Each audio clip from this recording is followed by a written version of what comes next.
So as long as you're working in synchrony with the clock, you can actually make things much better than they would be. Now, circadian rhythm disruption is not just a mental health condition, it's something that is there in society right now because, again, we evolved tilling the fields, we evolved being in an outdoor environment.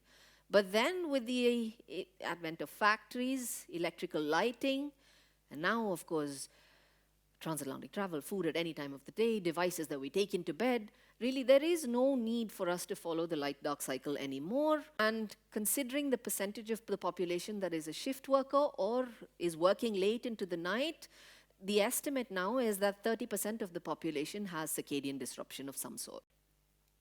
And what are the consequences? Because the clock, of course, controls all of our physiology. There are many consequences: a suppression of the immune system, an increased risk of metabolic disorders, and of course a whole raft of psychiatric disorders.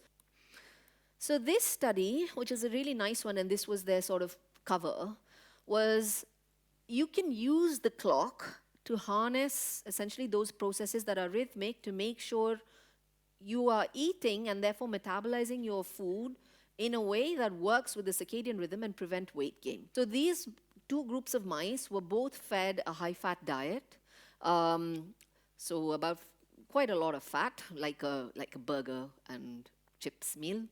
And what happened was that both groups could eat that high-fat diet meal, but as long as you restricted that meal to when the clock was prepared to receive it, you could prevent weight gain. So as long as you're working in synchrony with the clock, you can actually make things much better than they would be. So to restrict those high-fat, high-sugar meals to the day for us, preferably breakfast for us, would be the best thing that you could do. And this study showed this really nicely, where on the left over here, what you're seeing is where people in this study group were fed identical meals, right? So they were fed identical meals for breakfast, lunch, and dinner, and how much their blood glucose shot up after every meal was then measured.